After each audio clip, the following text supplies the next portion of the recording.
phase 2 trial to treat one of the two most resistant cancers known to the humankind, Kaposis sarcoma and blastomas, the cranial blastomas.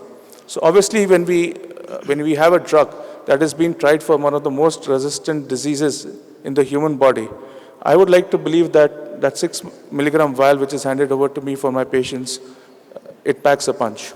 So thank you. Thank you very much for this excellent presentation, Mandeep, and also on time. Thanks a lot. So we'll wait and see Dr. Prasan, then we will discuss. You can join us here, Dr. Mandeep.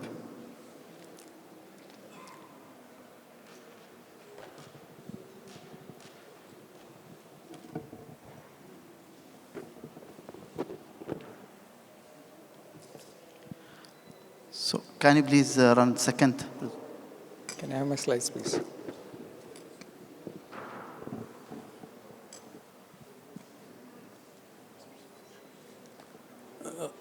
So at the outset, let me thank Dr. Amri, the Meom Scientific Committee for giving me this opportunity. I'm going to speak on this debate and why choose faricimab over brolucizumab.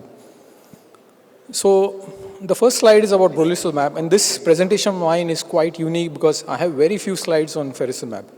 Most of the slides will be towards brolucizumab, and you'll realize that why I'm doing this.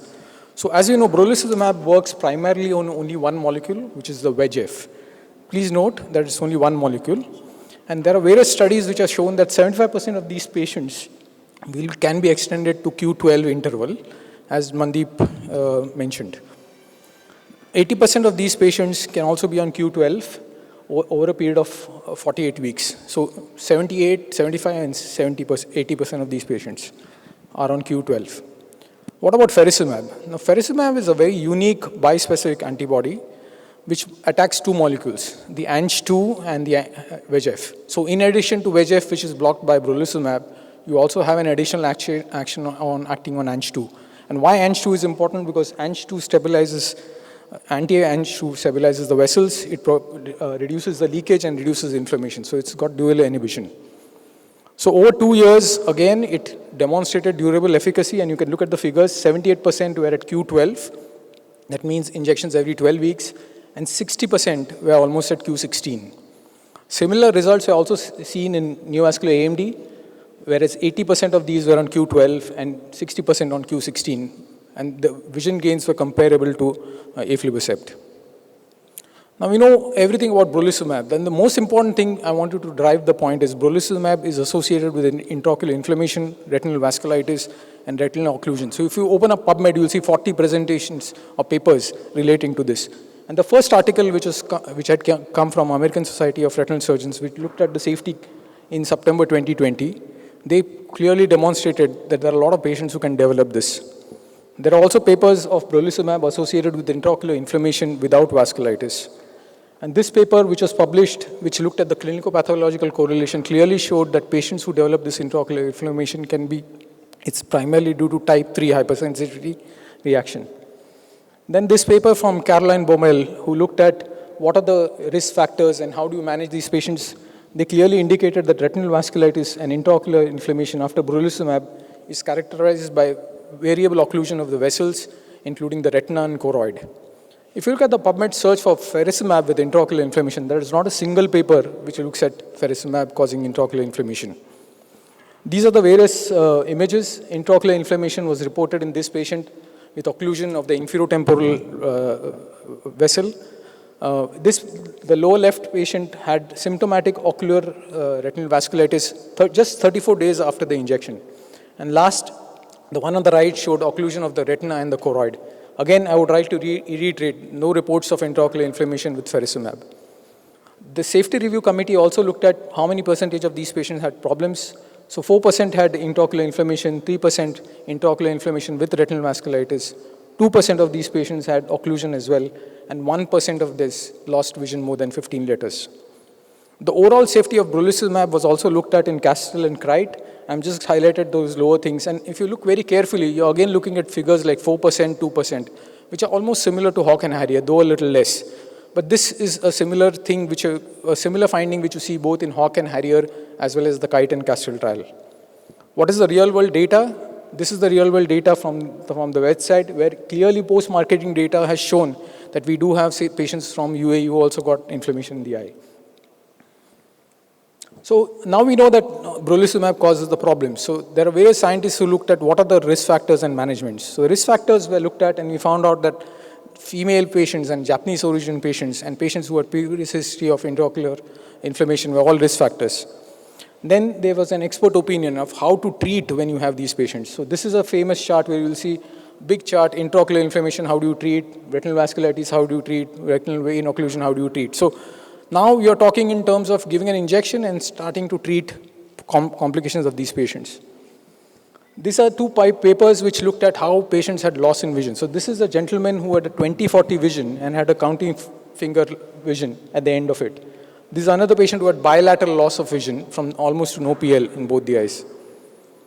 So when you decide to treat brolucizumab, you're going to ask your patients to be counseled, and when you counsel these patients, this is the way you counsel. You give them proper advice about what are the risk factors. Every time they come, they want to dilate them. And this is a WhatsApp message from one of my patients, clearly asking, "Doctor, do you think brolucizumab really causes blindness?" And she sent me some YouTube videos as well. So this is a realistic world.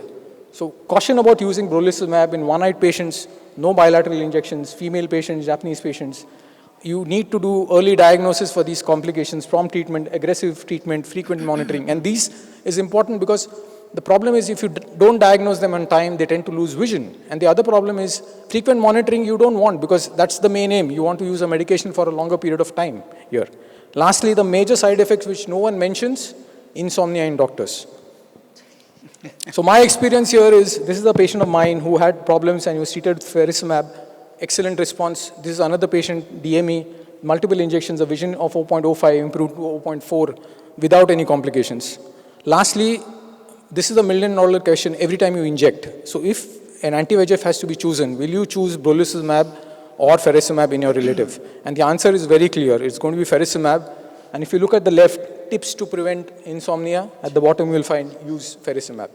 Thank you very much for your kind attention. Thank you very much, Dr. Brasan. Okay.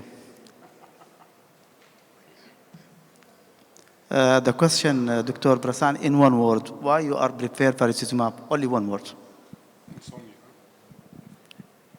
As Ahmed Khashab said, insomnia. Dr. Rao, keeping aside the complications of brolucizumab, so comparing without, taking into account, what do you think about the two molecules? So I had multiple patients who were on aflibercept whom I switched to brolucizumab with the hope that I can extend. And two of those patients have been very dear to me because they are under treatment for almost 2 years. And both these patients, after the first injection, came to me within a week. I don't know whether it's coincidental or not, or whether they are counseled so much that they are very apprehensive. They came up with redness, pain, photophobia. Treated with drops, they are fine. Now I started with faricimab for them, and they are doing well. So there's no head-to-head comparison in my case, but I think, to me, faricimab seems to be a better option. Yeah, I think very good presentation, both of you. I would like to put a few words to your presentation. The first is that both the molecules are wonderful. You can hear? Yes. Okay. Others can hear.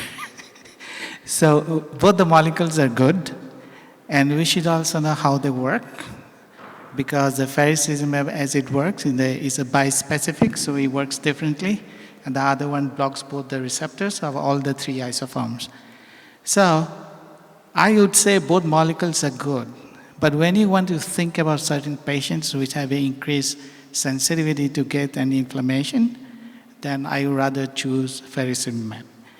But I would also give a word of caution, my personal experience, that if I see a very aged patient, however, in any patients that go for intravitreal injection with both these molecules, I make it a point that I take an ultra-wide field picture to study the blood vessels. I'm not talking about DME, because DME, I feel they have a less chance of getting anti-hypersensitivity reaction because the vessels are already, endothelial damages are there.